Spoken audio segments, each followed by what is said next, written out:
Bonjour à tous, c'est Vaco. Bonjour à tous, c'est le Carlin Dadu. Vous aimez les feux d'artifice? Vous aimez les petites étincelles vertes? Vous aimez engloutir vos ennemis sous d'immenses boules de feu de violence? Est-ce que vous aimez être Endurance 1?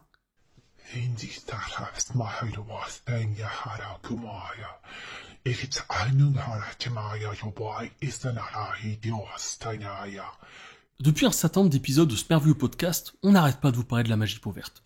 On vous explique à quel point elle est géniale, à quel point elle combotte avec l'armée, à quel point elle pallie à ses faiblesses, mais il est possible qu'on vous en ait pas encore vraiment parlé. Cependant, C'est vrai qu'il y a un monde, on aurait pu commencer l'épisode 1 par ça. Ça aurait pu vous donner pas mal d'indications, mais bon, je trouve que c'est bien voir à la fin en vrai. tu crois? Oui, parce qu'en fait, on a pu utiliser le potentiel clairement de A à Z. On a pu montrer ce que font chaque unité. Dans la dernière, on a même pu montrer ce que faisaient les mercenaires. Et en fait, je pense que ça peut être intéressant que maintenant qu'on a vu tout ce que faisait chaque unité, eh bien, on regarde ce que fait chaque sort et comment il s'articule autour de ces Tu veux unités. dire maintenant que notre public est éveillé? Il est donc plus sensible à ce que nous allons dire. Et exactement, il est très sensible.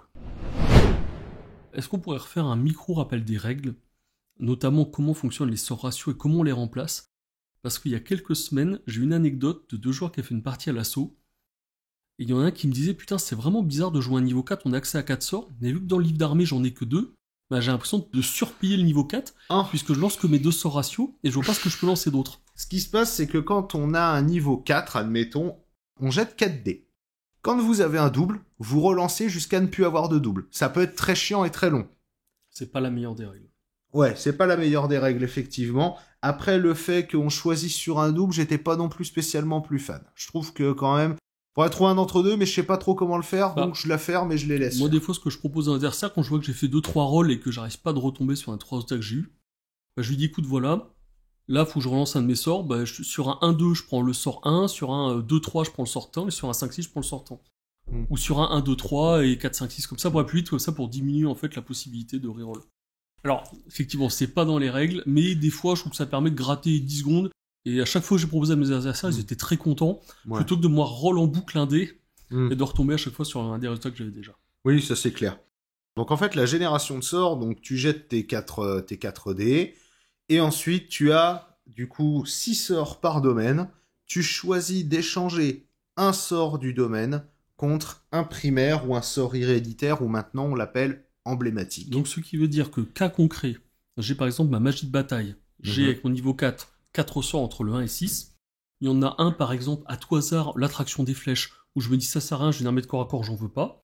Je décide de le changer, et là j'ai accès entre le primaire du domaine et les 2 sorts ratio, donc héréditaires à mon armée. C'est-à-dire que sur ces 3 sorts-là, emblématiques, ça veut dire que sur ces 3 sorts-là, je ne pourrai en prendre qu'un seul avec mon niveau 4.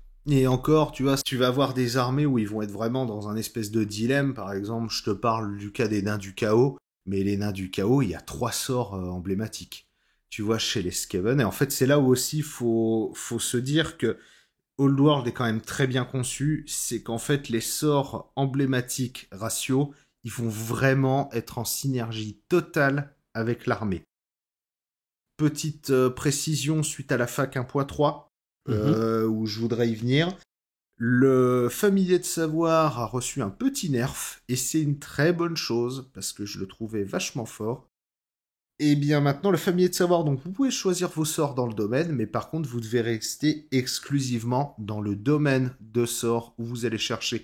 Donc vous ne pouvez pas choisir des sorts dans la magie WAG et prendre dans le domaine de Gork ou dans le domaine de Mork. Et dernière question avant de clore cette parenthèse, si j'ai 3 sorciers de niveau 1, est-ce que je peux prendre 3 fois le même sort emblématique? Eh bien oui, Maître Vaco, nous pouvons effectivement prendre plusieurs fois le même sort. Par exemple, je joue 3 chamans gobelins niveau 1 ou niveau 2, je peux prendre 3 fois l'urticaire et m'amuser à descendre la moitié de ton armée endurance 1 tous les tours, parce que c'est drôle et on s'amuse. C'est bien la magie du montage, hein. Ah ouais, c'est fantastique.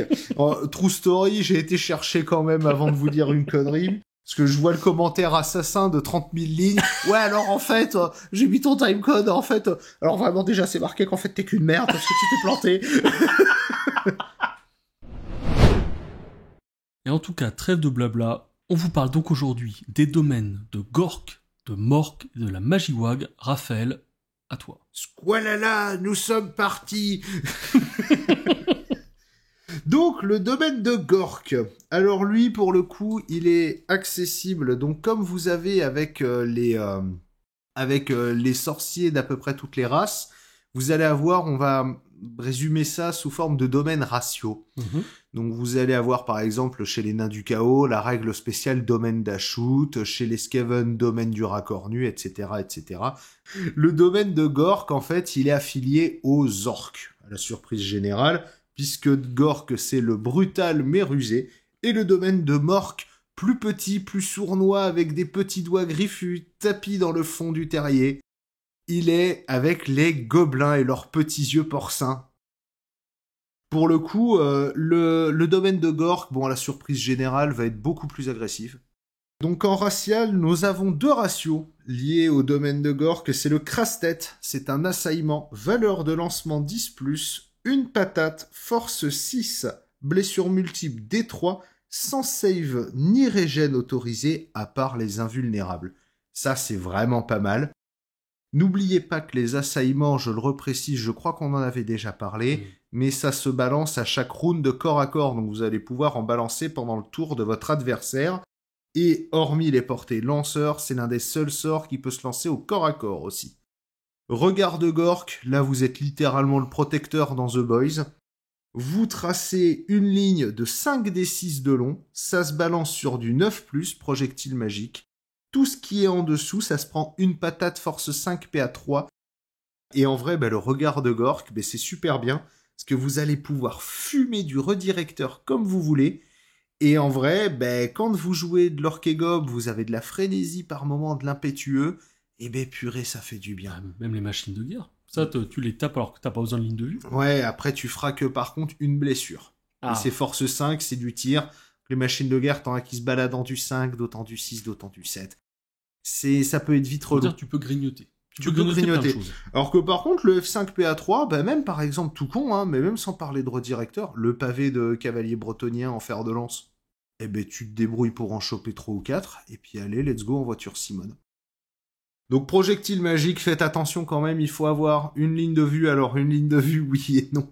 Puisque, en fait, c'est un tracé de 5d6, donc vous allez pouvoir faire le truc en partant de votre base, et puis faire une ligne, et passer par-dessus des unités, en fait, que vous voyez pas forcément derrière. Quid des infrons et des collines dans ces cas-là ? Eh bien, pour le coup, j'ai pas vu de fac aller dans le sens que la colline arrêtait ça. Et la colline, elle arrête le boulet de canon maintenant, dû à la fac, mais j'ai pas vu que le rayon laser se faisait arrêter par une colline, ou même une forêt. Donc moi, je serais tenté de dire que ça passe. Donc la seule chose, vu qu'il faut une ligne de vue, c'est qu'on peut pas cibler par exemple l'unité qui est cachée derrière la colline directement parce qu'on la voit pas. Par contre, si on arrive à trouver une unité qui est devant et à adapter un angle... En fait, c'est que tu traces 5d6 à partir du bord du socle. Donc en fait, tu viens avec ton laser, t'es en tirailleur ou même en basique, quoi, tu vois, mais tu viens avec ton laser et tu dis, voilà, tout ce qui est sous cet axe-là, ça se prend une pastèque à 5d6. Tu balances tes 5d6, et là, par exemple, t'obtiens ton meilleur 20, et tu fais 20 depuis cette ligne, depuis le bord de ton socle, et tout ce qui est en dessous, c'est une patate force 5. Donc sous réserve d'un contre-ordre ou d'une fac qu'on n'a pas vu, de quelque chose qu'on n'a pas vu, tu peux arracher un mec derrière un infrant. Oui. Je trouve ça un petit peu... C'est pour ça que je préfère le mettre sous réserve. C'est possible qu'effectivement, faudra que je repaufine là-dessus. Mais pour le coup, moi, j'ai jamais été vraiment confronté à ce cas de figure-là. C'est vrai que j'aurais tenté de dire qu'effectivement, l'infrant, ça fonctionnerait. Mais j'ai pas vu de truc qui allait dans ce sens-là. Donc ça, c'est le domaine de Gork. Le domaine de Mork, on y vient. Donc là, on a 2 sorts. Alors, la malédiction de Mork reste en jeu tant que ce sort est en jeu. L'unité ennemie visée doit relancer tout jet de sauvegarde d'armure ayant donné un 6 naturel. C'est pas mal. C'est du 8, portée 18. C'est assez chiant. Après... Son voisin, pour le coup, là, le choix, il va être assez vite réglé, parce que vous pouvez en prendre qu'un, c'est surtout ça qui joue. Et à côté, le gros, l'énorme, le fantastique, celui qui va vous permettre de gérer absolument toute la méta monstre volant, Meburnanski en du 1000, Eh bien, l'urticaire ultime, valeur de lancement 9, portée 15, jusqu'à votre prochaine sous-phase de début de tour. Donc déjà là, c'est pas dissipable. L'unité ennemie visée subit un modificateur de moins D3 à sa caractéristique d'endurance et d'initiative jusqu'à un minimum de 1. Alors là, vous voyez Vako là, qui est en train de lever les yeux au ciel et de se secouer. Ridicule. En train de se secouer la tête. Moi, je dis pas que c'est assez en ogre, mais il est nul. Moins ça en endurance, c'est déjà très bien. Un des 3, c'est ridicule. Et moi, je trouve ça très bien. Parce que toi, t'as pas d'amis. Bah si, j'en ai, regarde. Non. Ah. Nous, c'est une relation commerciale. C'est une prestation commerciale. D'ailleurs, n'oubliez pas que nous avons nos partenaires. Les mecs insupportables. Mais du coup, le moins 1 des 3 à l'endurance et l'initiative, bah vous êtes la terreur d'à peu près tout ce qui respire. Mettre des épées qui descendent d'endurance 1, moins 2 à la CC, moins 2 à l'init, moins 2 à l'endu. Bah déjà en fait ils montent à init 5 quand tu les charges de face, donc tu vas taper avant eux, donc déjà tout le rôle de mettre des épées il va un peu sauter. Et puis en fait bah même c'est surtout que tu joues une liste tir, ton lance-roc, ton cataplongeur, là où sur le côté il fait force 3 PA1, tu te dis ah ouais c'est pas si ouf. Quand le mec il est en du 1 que tu le blesses sur du 2+, tout ce qui est sous le gab sur un 2+, ça saute. Le point de Gork ou Mork, sort emblématique de la magie WAG, donc si vous baladez avec l'infamie de savoir, je reprécise, vous ne pourrez prendre que ce sort emblématique-là. Valeur de lancement 9+, type assaillement, portée combat. Placez un grand 5 pas gabarit d'explosion de sorte que son trou central soit directement au-dessus d'une unité avec laquelle le lanceur est engagé au combat. Une fois en place, ça dévie de D3+1, toute figurine amie ou ennemie dont le socle se trouve sous la position finale du gabarit risque d'être touchée, donc avec les 4+ sur les côtés, classique. tout ça. Force 4, PA1. Ça, c'est un bon moyen de dératiser un gros pavé. C'est pas mal, ça.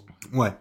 Il est pas dégueu. Moi, j'ai une petite préférence pour les autres, mais après, en vrai, c'est le seul sort où vous allez vraiment pouvoir foncer dans un gros pavé et mettre des steaks. Force 4, PA1, en fait. Et c'est surtout, encore une fois, vos sorts, ils peuvent comboter.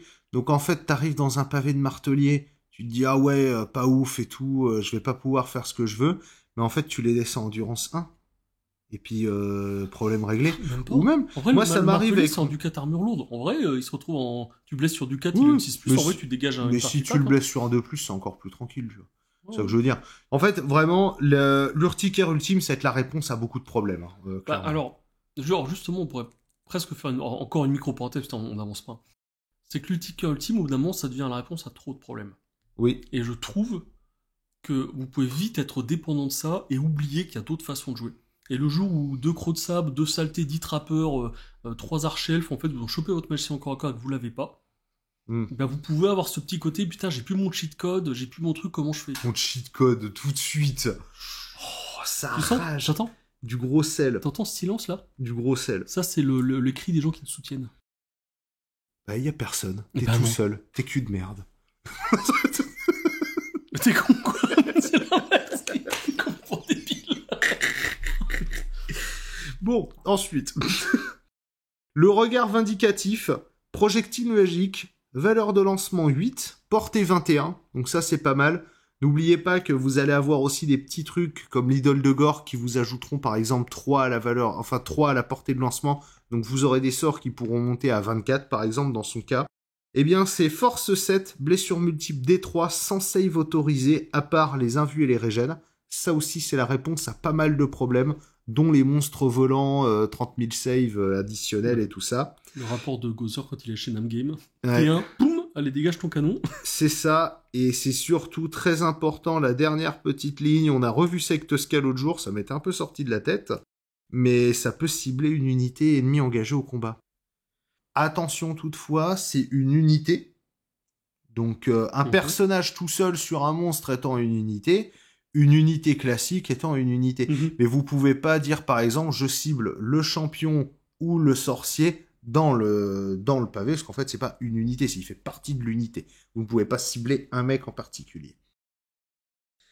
Et la main de Gork, ou de Mork, alors moi, pour être honnête, je l'ai pas joué pendant très longtemps, parce qu'en fait, il y a une putain d'erreur de trad dans le livre de règles.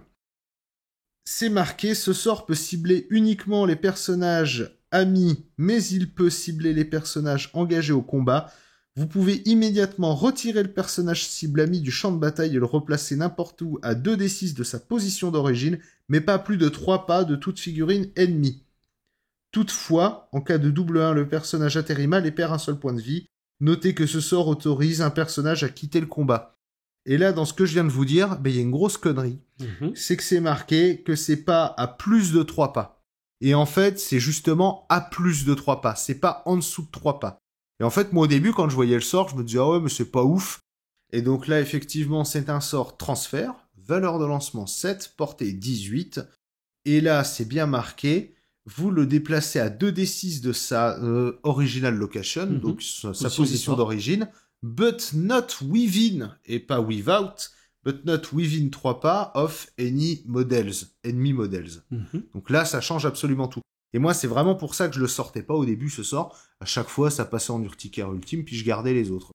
Et donc là, du coup, maintenant, je le ressors. Et effectivement, ça change absolument tout.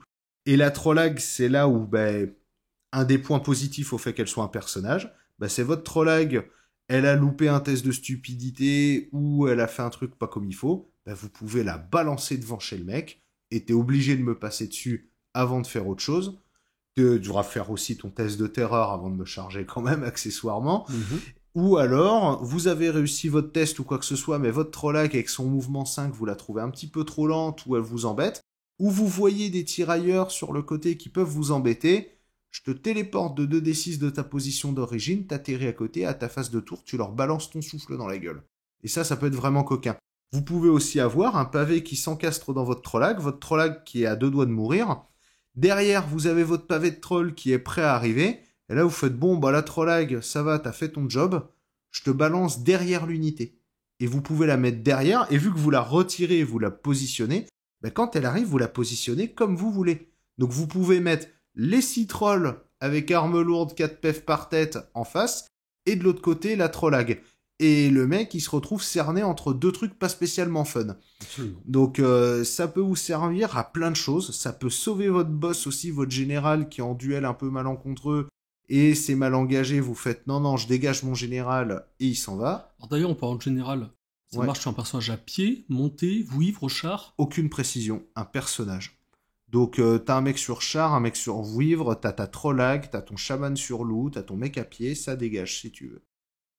Donc Mangork, très très bon sort, très très utile, et encore une fois, regardez la VO quand vous avez un doute, que vous trouvez quelque chose de bizarre, n'hésitez pas à aller jeter un œil, parce que ça arrive que des fois, il y a des trades qui sont un peu hasardeuses. Donc après, en plus, là pour le coup, c'est la trad officielle, là vraiment, ils ont chié dans la colle. Le sort 3, levé de la mauvaise lune, type maléfice, valeur de lancement 10+, portée 15. Jusqu'à la fin de ce tour, l'unité cible, alors c'est jusqu'à la fin de ce tour, précisons-le, c'est un peu comme, ton bonus d'endurance chez les ogres. Je sais pas de quoi tu parles. Donc jusqu'à la fin de ce tour, l'unité cible ennemie subit un modificateur de moins D3 à sa CC et à son initiative jusqu'à un minimum de 1. Donc ça peut être coquin pour plein de situations. Vous foncez dans un pavé, vous voulez le descendre CC1 et le toucher sur du 2+, voire du 3+. Parce que les gobelins toucheront jamais sur du 2+, mais par contre, vos orques à CC3, ils peuvent toucher sur du 2+. Parce que vous avez strictement plus du double, donc tu pourras mettre le petit tableau, mais vous avez strictement plus du double, donc ça c'est intéressant. En fait, c'est un peu le nivellement par le bas. Si vous avez des unités qui sont pas ouf, elles sont assez correctes, bas de tableau, enfin elles tournent quoi. Et en fait, la magie WAG, ça va être vraiment de l'affliction. C'est vous allez descendre le mec à des stades de moule, et en fait, vos unités, vos chevaucheurs de loup, ça devient des cavaliers bretonniers, en fait. Si vous allez le blesser sur du 2+, vous allez le toucher sur du 3+, je suis un chevalier du royaume, qu'est-ce que tu vas faire? Donc, c'est vraiment sympa. Moi, je l'utilise souvent pour mes duels de généraux. Mon big boss survivre, quand je veux l'envoyer sur le GG adverse, je me dis, tiens, ça peut être un peu tendu. Je balance ma WAG, j'ai ma relance D1 à la touche et puis mon résultat de combat. Je suis souvent en arme lourde de base pour avoir la relance du 1 à la blesse. Le mec, je le descends du endurance moins, je sais pas combien, pour pouvoir le blesser sur du 3, voire du 2, voire du 4, quand vraiment le mec, par exemple, seigneur nain du chaos sur Baltorus, qui peut monter à des endurances complètement indécentes. le descendre en CC, comme ça vous touchez sur du 3+, relance D1, enfin ça peut très bien marcher dans cette configuration-là. Ça marche extrêmement bien aussi pour des régiments, comme je te disais, avec les gobelins sur loup, ou même les cavaliers cochons, ou les orques sauvages, ou orques classiques même, le combat pavé contre pavé, ou même tout simplement aussi le géant. Ensuite, éclat du soleil maléfique. Très bon sort, effectivement. C'est un enchantement. Valeur de lancement 9+, portée lanceur, donc là vous pourrez le lancer même au corps à corps, et ça c'est très intéressant. Donc jusqu'à votre prochaine sous-phase de début de tour, donc là c'est un tour de jeu complet, toutes les unités amies qui sont dans la portée de commandement du lanceur peuvent relancer tout résultat de 1 au jet de touche et améliorer la caractéristique de PA de 1 de leurs armes. Donc ça marche pour le tir comme pour le corps à corps. Et là où c'est intéressant, c'est en fait la portée de commandement. Quand vous avez un chaman en général, par exemple, ça peut être pas mal, c'est que vous avez une portée 12, et si jamais vous n'avez pas un chaman en général, le chaman dans un pavé avec bande de guerre, ça va vous augmenter de +1 de pas à chaque fois avec un rang. Ça va augmenter aussi donc la PA même d'une baliste, ça va augmenter la PA de plein de choses en fait. Ça fait plus ainsi, on tire sur un 1 la baliste? Non, c'est fini ça. Dommage. Et vous pourrez avoir aussi vos tirs, et là où vous avez des combos qui font de véritables saloperies, moi c'est ce que j'avais fait, c'était avec le chaman sur loup qui suit un pavé de chariot à pompe. Et le pavé de chariot à pompe qui balance ses 36 tirs, relance D1 à la touche, PA 1. Et là... Tu peux commencer à faire des trucs. Ah il y a un pavé de chevalier bretonien de Tosca qui s'en rappelle. Le fer de lance qui a des pops, c'est vraiment sous la saturation. Donc non, vraiment très très bien, vous pouvez faire un peu de tout avec, encore une fois, c'est très bon pour chaque cas de figure, un personnage tout seul, un régiment, enfin la magie WAG est vraiment incroyable, vraiment meilleure magie. Le 5, on y va, donc le Here We Go, type enchantement, valeur de lancement 9, portée lanceur, encore une fois, lançable aussi au corps à corps. Toute unité amie dans la portée de commandement à la sous-phase de déclarer et réaction des charges peut ajouter 3 à sa portée de charge maximale et un D3 au modificateur de jet. Donc vous avez votre mouvement 7, vous êtes rapide, vous avez +9, vous montez à 16, vous pouvez déclencher des charges jusqu'à 19. Donc vous avez votre mouvement 7, 2D, vous pouvez reroll parce que bande de guerre, vous ajoutez un dé de rapide, et encore après, un dé 3 si vous trouvez que c'est trop cher. Avec bande de guerre, on peut reroll le jet de rapide aussi ou pas? Non, bande de guerre, c'est le jet de charge. Donc en fait, tu fais ton jet de charge, tu jettes tes 2 dés, et ensuite le rapide, c'est un autre dé. Enfin, en tout cas, je comprends la règle comme ça de mon côté. Après, peut-être que j'interprète de manière tarabiscotée, dirons-nous. Puis ensuite, le pied de Gork, le sort 6. Un énorme feat. Type vortex magique. Valeur de lancement 8+. Portée 15 pas. Reste en jeu. Placez un grand gabarit 5 pas, de sorte que son trou soit à 15 pas, donc dans les 15 pas du lanceur. Alors n'oubliez pas qu'un vortex, ça j'ai eu l'erreur en tournoi il y a pas longtemps, où j'expliquais à un joueur, et du coup on a dû faire venir les arbitres, puis JB, puis re-arbitre. Le vortex, ça ne nécessite pas de cible, donc si vous êtes dans un régiment, normalement vous devez cibler devant vous en projectile magique, dans votre arc frontal pour tout ce qui est enchantement malédiction, là vous ne nécessitez pas de cible. Si ça vous fait marrer de le balancer derrière comme si c'était une banane sur Mario, vous pouvez très bien. Et ça vous permet, ce genre de sort, vraiment de contrer tout ce qui est éclaireur ou autre. Parce que moi, je me retrouvais avec une vingtaine de coureurs nocturnes qui m'arrivaient dans le dos. Ça m'a pas trop fait marrer, du coup, ils se sont pris double pied de gorge dans la gueule. Et surtout, petit rappel aussi tout simple, mais hors précision spécifique, un vortex. Donc je pense à piliers de flamme, les trucs, piliers de cristal et compagnie, ne peuvent pas être placés sur une unité adverse. Oui. Ils sont toujours placés à côté. C'est ça. Et ça dévie. Et là, du coup, on y vient. Il va dévier de 2d6 dans une direction aléatoire à chaque sous-phase de début de tour. Toute unité amie ou ennemie que le gabarit mouvant touche subit D3+3 force 5 PA1. C'est un espèce de fanatique un peu dans l'idée. C'est un peu ça. C'est un peu le concept. Bon, je préférais l'ancien pied de Gork. Moi, je dois le dire. Je suis nostalgique. Vraiment Moi, je suis nostalgique, mais spécifiquement pas de ce point-là, tu vois. Ouais. Ouais. Bah, quand tu prends 14 fois de suite... Bah, ma partie de Total War, je l'ai mis 7 fois dans la gueule de Thorgrim, mais il était encore là. Ouais, mais il avait mérité ça. Bah, après, il était qu'en du 3. Hein. Pauvre homme. Non, mais blague à part, vraiment, le pied de Gork, moi, je le joue toujours parce que c'est la nostalgie quand j'y ai accès. Je les change rarement. Et vraiment, pour le coup, le pied de Gork est très, très, très sympa. Tu vois, cette Magiwag, je trouve que, paradoxalement, c'est un des aspects de cette grande épopée review des Orques et Gobelins que je trouve potentiellement plus dur. Mm-hmm. Parce qu'en fait, la Magiwag, j'ai absolument rien à dire, en fait. Dans le sens, il n'y a pas d'énormes points faibles. Tous les sorts sont intéressants. Vous prenez les 4 sorts sur votre magicien. Si vous réfléchissez un petit peu à vos portées par rapport à votre phase mouvement, qu'est-ce que vous lancez quand, vous pouvez jouer tout le temps. Mm-hmm. Ils sont utiles sur tout. Ils impactent tous les corps à corps. Ouais. Vous avez même des boosts au tir. Bah, en fait, même le on y va, c'est quasiment un rapide pour un char. Et j'ai presque l'impression de dire une banalité, mais à part avoir une réflexion personnelle sur, selon si mon personnage est appuyé dans une unité de corps à corps, appuyé dans une unité de deuxième ligne, monté sur un char, monté sur un loup, où là, vous avez une capacité de projection différente. Et donc, selon les mouvements, selon la valeur de lancement du sort, vous allez en voir certains différemment. À part vous dire, faites attention à ça, c'est ne prenez pas des sorts d'assaillement pour un personnage qui va tout le temps rester en deuxième ligne, ne prenez pas de projectiles magiques pour un personnage qui fera tout le temps des marches forcées. À part vous dire, faites attention à ça, bah, je reconnais avec un peu de tristesse que moi personnellement, j'ai l'impression de rien avoir à dire. C'est bien, c'est fort, c'est facile à comprendre, les combos sortent d'eux-mêmes. Faites juste attention à ce qui vous l'utilise, sur quelle portée vous avez, que la Trollag est un personnage. Enfin, je te laisse un petit peu la main derrière, mais oui, non, je reconnais que j'ai pas grand-chose à dire. T'as plutôt bien résumé, en vrai, parce que mine de rien, t'as rien à dire, mais t'as à peu près tout dit. Je trouve que, non, la Magiwag, en fait, elle pallie absolument toutes les faiblesses qu'on pourrait trouver chez de l'Orque et Gob. On garde le côté aléatoire marrant quand même, parce que c'est souvent des D3, c'est pas tu prends un malus de 2 flat ou quoi que ce soit. Il y a vraiment le pied de Gork aussi, c'est 2d6 aléatoire, donc mes adversaires pourront témoigner, mais très souvent je strato-défonce tous mes loups que j'ai envoyés à l'avant avec mon propre pied de Gork. Ça m'arrive la moitié du temps. Moi je trouve ça top. Je trouve ça top, vraiment, ce domaine est génial, et pour te dire honnêtement, j'ai quasiment pas joué d'autres domaines que la WAG depuis le début.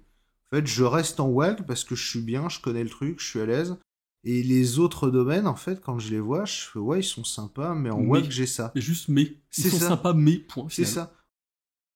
Même si vous êtes joueur d'une des milliards d'autres armées que le jeu propose, la Magiwag, je pense que c'est pas déconnant que vous la taffiez un petit peu dans votre coin. Parce que je pense qu'on peut dire sans s'avancer que 90% des joueurs Orques et Gob la joueront systématiquement.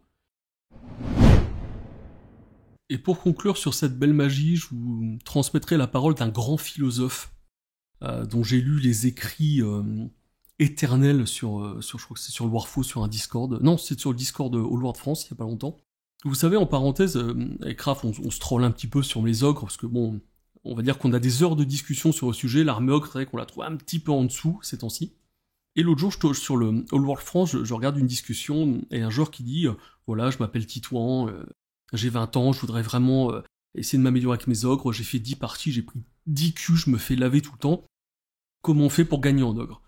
Et les mecs qui ont tous dit comme réponse, gagner en ogre? C'est ultra facile. T'as tes mercenaires orques et gobelins, tu prends un chaman niveau 4 gobelins, tu le mets en allié, les ogres tu les mets en mode Rhinox corps à corps, et tu gagnes. Les mecs étaient en mode bah oui mais moi je voudrais jouer ogre, les autres lui ont dit non. Aujourd'hui, tu joues la Magiwag, tu mets des buffles et tu fermes ta gueule. Ah, c'est vrai que c'est un petit peu la solution de facilité. Ça marche, hein, c'est sûr. Et donc voilà, j'ai cette petite pensée pour Titouan 15 ans et j'ai envie de lui dire non. Non. N'écoute pas Dark Sasuke du 39, non, c'est... Obi-Wan 95, XX Shadow Killer. Oui, c'est ça. Fais-toi ton propre truc. Mais si tu veux, je t'entraîne sur TTS, tu vas voir, je suis avec une super commu, on est vraiment cool. Et puis en plus, par contre, ça fait 4 mois qu'on pisse dans des bouteilles, mais on est vraiment des gens sympas. Bon, voilà, on est beaucoup parti sur d'autres débats, parce que comme je vous le disais, voilà, en transparence, en vrai, on n'a rien à dire. Tellement c'est bien et tellement c'est facile, logique. Naturellement, on va prendre quand même tous vos retours. Et on a prévu, une fois qu'on aura bien terminé en gros ce cycle de podcast, on fera un petit peu un épisode avec les différentes choses qui manquent, et notamment sur la magie. Si vous avez des points précis où vous estimez qu'on a survolé, ou surtout qu'on n'y a pas pensé, ou qu'on l'a pas vu tout simplement, ça mettez-le, parce que ça pourrait être vraiment des éléments un petit peu clés. S'il y a des choses à améliorer sur ce point-là, on le fera avec grand plaisir. Eh ben, avec grand plaisir, et puis on se revoit bientôt pour la suite des événements. À plus. À plus.